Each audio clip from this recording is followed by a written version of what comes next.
Bienvenue à Infosoir, voici les titres.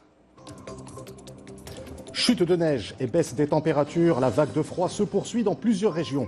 Les comités de veille et de suivi sont mobilisés. Les déneigeuses sont déployées et un dispositif médical est mis en place pour venir en aide aux populations des zones concernées. Des secousses telluriques dans la province de Middelburg, 2 secousses de 5,3 et 5,1 sur l'échelle de Richter ont été enregistrées aujourd'hui. L'épicentre est situé dans la commune de Nzala, où de faibles dégâts matériels ont été constatés.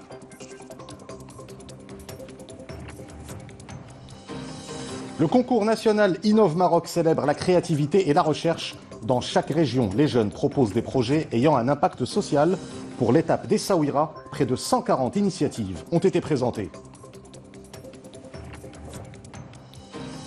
De la musique à la fin de ce journal, le groupe algéro-canadien Labas est en tournée au Maroc. À Casablanca, ils ont fait vibrer le public avec leur rythme métissé. Madame, Monsieur, bonsoir. D'importantes chutes de neige s'abattent sur plusieurs régions. Le dispositif d'alerte mis en place par le ministère de l'Intérieur a permis de mobiliser les moyens logistiques nécessaires dans les zones touchées par cette vague de froid. C'est le cas notamment dans la province de Khnifra, où les déneigeuses sont déployées sur les routes pour maintenir la fluidité de la circulation. Reportage Sarah Jabri et Aladdin Hamini. Sur la route régionale numéro 503 reliant Khnifra et Midelt, les opérations de déneigement se poursuivent depuis près de 24 heures. Les équipes sont à pied d'œuvre sur ce tronçon routier sur lequel le trafic a connu quelques perturbations suite aux importantes chutes de neige qu'a connues la province. La route a été momentanément fermée à la circulation et elle est à nouveau accessible. Les interventions de nos équipes sur le terrain se poursuivent pour veiller à la sécurité des usagers de la route. Au total, 9 engins de déneigement ont été mobilisés par la direction provinciale de l'équipement et du transport à Khnifra dans le cadre des mesures proactives destinées à faire face aux effets de la vague de froid, des dispositions parmi tant d'autres présentées lors de la réunion du comité provincial de veille. Notre plan d'action s'articule autour de 3 axes essentiels. Tout d'abord, la mise en œuvre des mesures préventives, suivie de l'intervention rapide et finalement, la priorisation d'actions. Les autorités provinciales ont mis en place des parcs d'engins de déneigement au niveau de 3 arrondissements, à savoir Khnifra, L'Qbab et Aguelmous. Tous les acteurs concernés sont mobilisés pour lutter contre les effets de la vague de froid. En plus des interventions de déneigement, 9 caravanes pluridisciplinaires seront organisées à travers la province, en plus de la mobilisation d'unités médicales mobiles durant toute la saison hivernale. Un plan d'action dont bénéficiera 47 douars relevant de 10 communes rurales, soit près de 22 000 habitants. La vague de froid touche également la région d'Azelal. Le comité de veille et de suivi mis en place dans la province a présenté des mesures préventives destinées à aider les populations des zones concernées. Un dispositif médical est mis en place, ainsi que la mobilisation d'engins de déneigement. C'est un reportage de Adil Bouskri, le récit est de Amina Ben Khalq. Un manteau blanc recouvre cette zone montagneuse des environs d'Azelal. Ici, le mercure atteint les 3 degrés. C'est dans ce contexte que se tient cette réunion. Objectif, présenter les nombreuses mesures prises pour permettre aux habitants de 25 communes de la province d'affronter cette vague de froid. La direction provinciale a distribué 500 tonnes de bois de chauffage. Elle a aussi identifié toutes les constructions menacées par les inondations et fourni des couvertures à l'ensemble des internats de la province. Les éleveurs de la province ont également bénéficié de fourrage pour leur bétail. Ils sont environ 2240 à avoir reçu un total de 15 400 quintaux. En prévision d'un hiver qui s'annonce rude, 18 médecins et 96 cadres paramédicaux sont venus prêter main forte aux équipes des centres communaux de santé et des dispensaires ruraux, et ce en application du programme Riaya de la tutelle qui cible les habitants des zones touchées par la vague de froid. En plus du programme Riaya, plusieurs caravanes ont été mobilisées. Rien qu'en 2019, 553 unités mobiles ont sillonné les douars de la province, dont 60 caravanes médicales multidisciplinaires. Pour désenclaver les douars reculés de la province, rien de plus efficace que ces engins. Des neigeuses, tractopelles et camions d'entrave sont mobilisés. Nous avons mobilisé un total de 42 engins pour le désenclavement de la province en cette saison. Nous avons mis en place tout un dispositif de déneigement et de réouverture des différents axes routiers de la province pour fluidifier la circulation et éviter les risques d'accidents.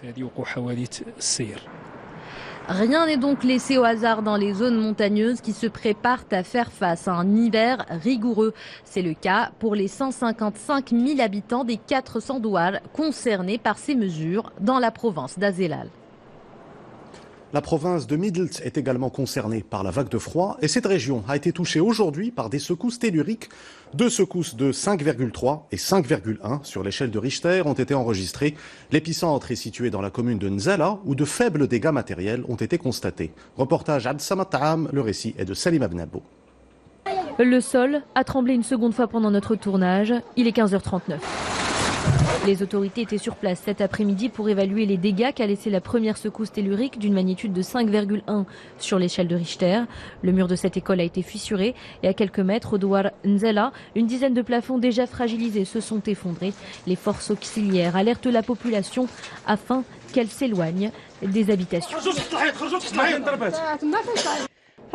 Nous avons été surpris une première fois ce matin aux alentours de 8h et maintenant une seconde fois. Nous avons très peur. Nous sommes restés à l'extérieur toute la journée.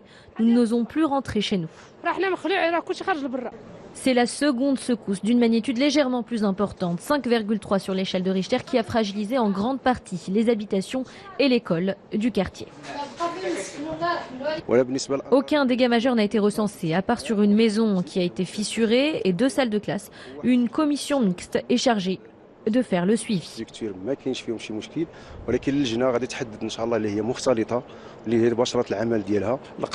Et les 2 classes seront fermées par mesure de précaution et de sécurité, le temps qu'une expertise soit réalisée, qu'une décision soit prise. Des vérifications complémentaires sont prévues pour évaluer l'étendue des dégâts avec précision. Retour à présent sur une page d'histoire. Le Maroc célèbre demain le 64e anniversaire de l'indépendance. Le 18 novembre 1955 est une étape majeure de l'histoire contemporaine du royaume. Nos équipes ont rencontré à Rabat 2 anciens combattants. Ils se remémorent les sacrifices et les luttes qui ont permis d'obtenir la libération du pays. C'est un reportage de Jihan Doubleli et Yousf Lotfi. Le récit est de Hind Ben Abdenbi. Ftouhi Amrani et Abdeslam Bennani sont tous deux des anciens résistants, camarades de combat et survivants d'un chapitre important de l'histoire du royaume. Ils se remémorent aujourd'hui ce qu'ils ont ressenti il y a plus de 60 ans au moment de la déclaration d'indépendance.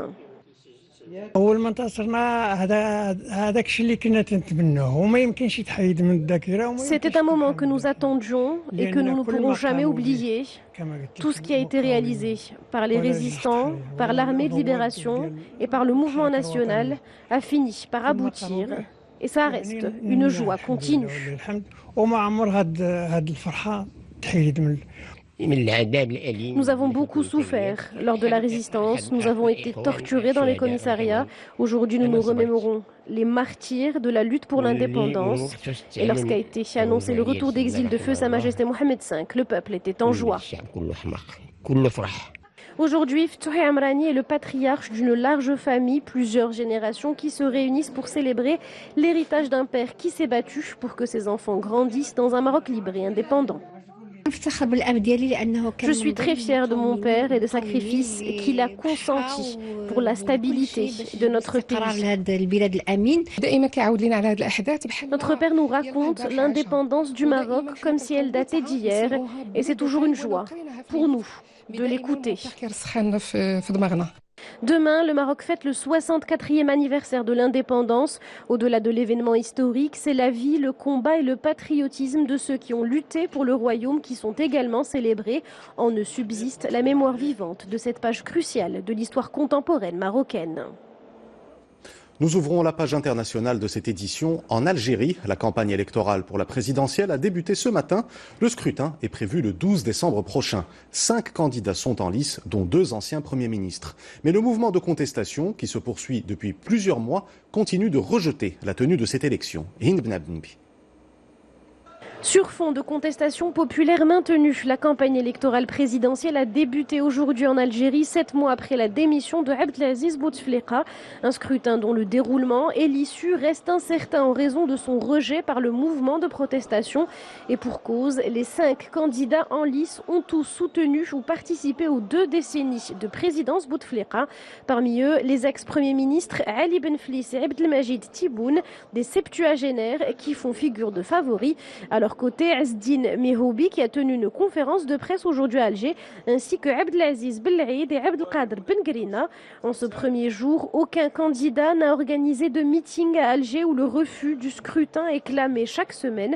Les contestataires s'étaient déjà opposés à une élection prévue le 4 juillet qui avait été annulée faute de candidats.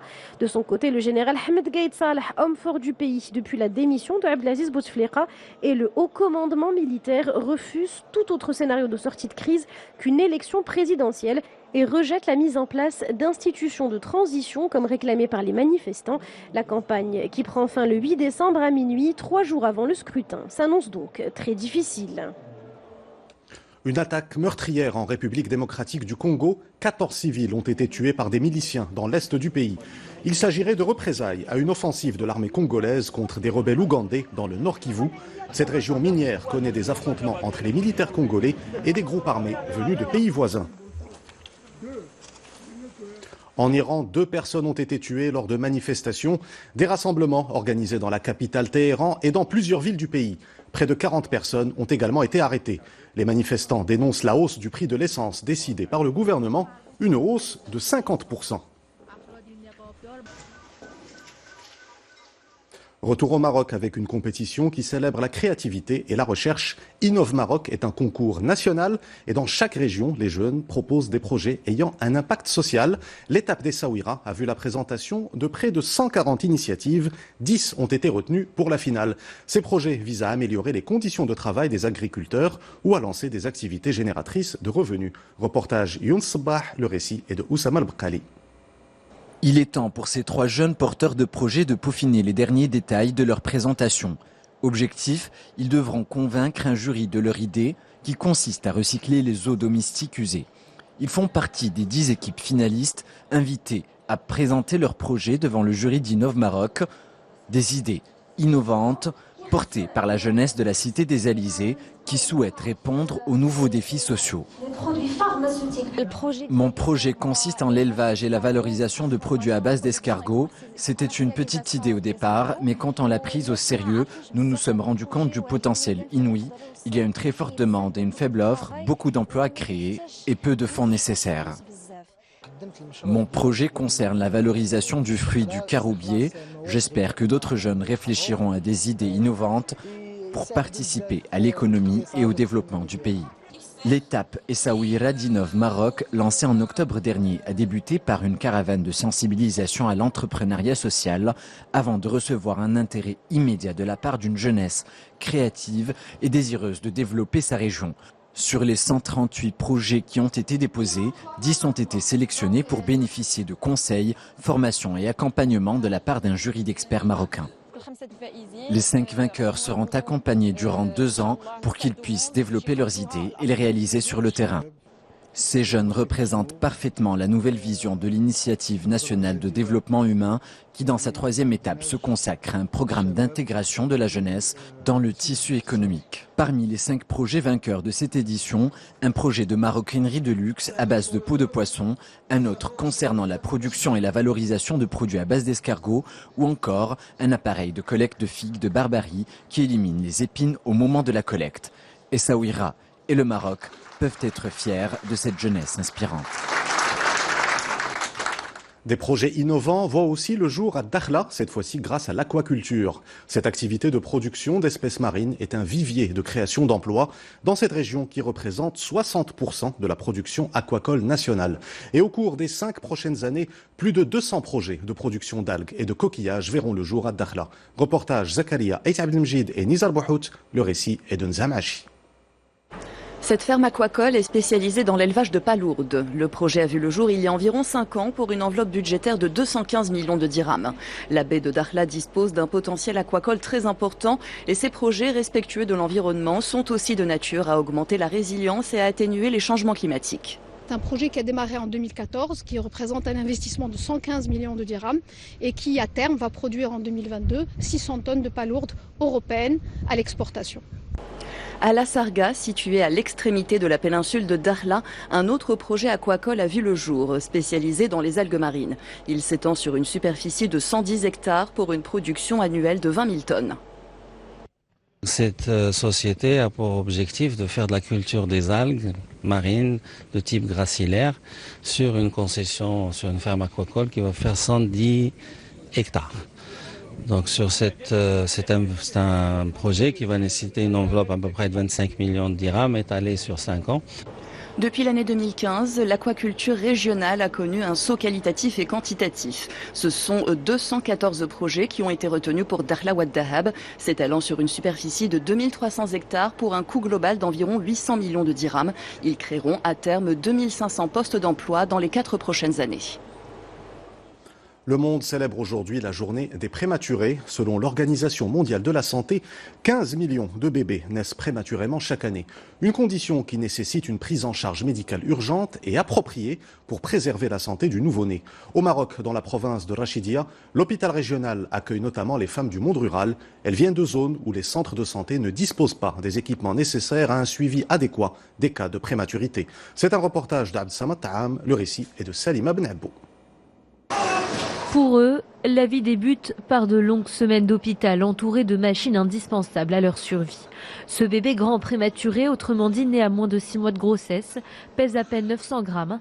Un combat pour la vie, une épreuve pour les parents, un défi médical pour les professionnels de santé qui les accompagnent. 67 bébés ont perdu la vie sur les 169 prématurés que nous avons accueillis ici, car malheureusement ils sont nés beaucoup trop tôt. Certains pesaient 500 grammes, à 800 grammes, c'est déjà compliqué. La prématurité spontanée est en effet la première cause de mortalité infantile. Elle est favorisée par l'âge de la mère, des anomalies de l'utérus, une infection généralisée, un diabète gestationnel. Pour autant, elle pourrait être évitée dans de nombreux cas, notamment grâce à un suivi de grossesse régulier. Les femmes qui attendent un enfant, particulièrement celles qui vivent dans une zone rurale, doivent impérativement se rendre régulièrement au centre de santé le plus proche pour être suivies. Si les médecins décèlent une grossesse à risque, il est possible médicalement de trouver des solutions et même dans certains cas de poursuivre la grossesse jusqu'au terme. Autre problème et non des moindres, la prise en charge rapide des bébés prématurés. Elle fait toujours défaut, de surcroît lorsqu'ils viennent au monde dans une petite localité le plus souvent dépourvue de services de néonatologie. Les patientes viennent de régions éloignées, certains viennent de Tinrir, à 130 km d'ici. C'est une distance importante à parcourir pour un prématuré, notamment compte tenu des conditions de transport entre l'hôpital régional de Tinrir et Rachidia. Nous avons besoin d'ambulances spécialisées pour les prématurés.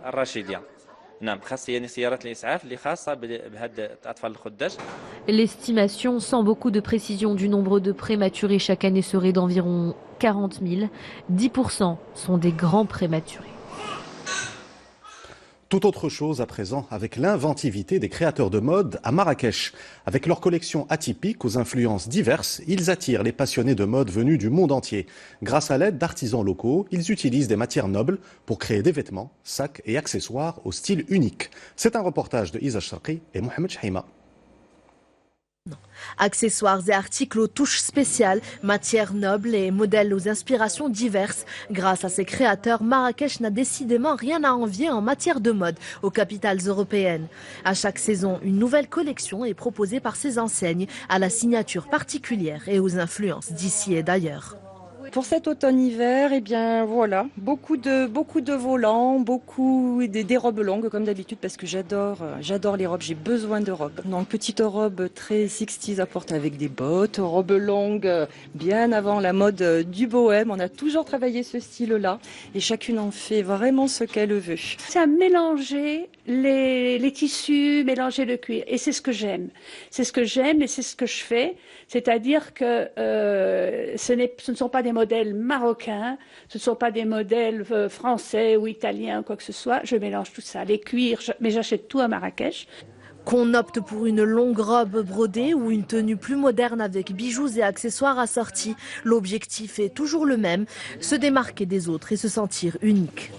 Tout est original ici. C'est vrai qu'on ne peut pas, par rapport aux grandes distributions, on a l'impression qu'on est tous habillés de la même façon. Alors qu'en venant ici, on est soi-même, mais avec une tenue vraiment super. C'est une ode à la féminité. C'est comme un écrin, c'est comme un bijou, cette boutique. Et puis surtout, ça met vraiment en valeur le savoir-faire des artisans marocains. Il y a beaucoup de soins dans les broderies, dans le choix des matières. C'est toujours renouvelé. Difficile donc pour les fashion victimes résidant ou de passage à Marrakech d'entrer dans ces boutiques de créateurs sans en ressortir avec une pièce à la pointe de la mode. De la musique pour clôturer ce journal, le groupe algéro-canadien Labès est en tournée au Maroc, une formation qui célèbre la diversité culturelle. Ses influences proviennent d'Afrique du Nord, d'Espagne ou d'Amérique latine. À Casablanca, Labès a fait vibrer le public au rythme d'un son métissé. C'est un reportage de Mehdi Foudi et Erdogan Bouarouk. Plus que des mots, les paroles de ces chansons touchent toutes les générations. C'est avec une voix expressive que Nedjim Bouizoul, le chanteur du groupe algéro-québécois Labès, transporte son public vers un univers musical riche en rythme et en chant. Une fusion de rumba gitane, flamenco, gnawa et chabi qui a fait vibrer des centaines de Casablancais. Je suis grande fan de Labès, j'ai adoré l'ambiance, c'était super, ils ont chanté nos chansons favorites et puis je suis super contente d'être là aujourd'hui. Ça fait plaisir que Jawadna Labès ici à Casa. Du coup, فرحانة بزاف, je peux pas exprimer ce que je ressens d'abord, mais c'est vraiment super. Entre les 4 albums Tout va bien, Identité, La route ou encore Cabo Verde, le groupe a revisité ses titres les plus populaires dans une salle pleine à craquer. Des morceaux qui chantent la nécessité de vivre unis malgré les différences. Franchement, ça fait vraiment chaud au cœur parce que les fans marocains ils se déplacent à chaque fois ils sont au rendez-vous et je leur dis un grand merci et c'est grâce à eux qu'on fait de la musique. Donc s'il n'y a pas de fans, il n'y a pas de musique. Il y a de la musique, mais on reste dans le quartier comme ça, donc ça fait énormément plaisir. C'est un groupe qui est connu mondialement pour ses réflexions autour des valeurs humaines, spécialement la valeur du vivre uni. Et je crois que cette valeur est très importante pour le monde entier et spécialement pour le cas du Maghreb et du Maroc. Après un premier concert à Fès, Labès s'est produit à 2 reprises à Casablanca pour sa tournée exclusive au Maroc. L'occasion pour ce célèbre groupe de renouer avec son public marocain. Avant de nous quitter, je vous rappelle l'une des principales informations de cette édition. La province de Midelt touchée par des secousses telluriques. 2 secousses de 5,3 et 5,1 sur l'échelle de Richter ont été enregistrées aujourd'hui. L'épicentre est situé dans la commune de Nzala, où de faibles dégâts matériels ont été constatés. C'est la fin de cette édition. Vous retrouvez tout à l'heure Hicham Ralfaoui pour Al-Masaïa. Quant à moi, je vous dis à demain. Excellente soirée sur 2M.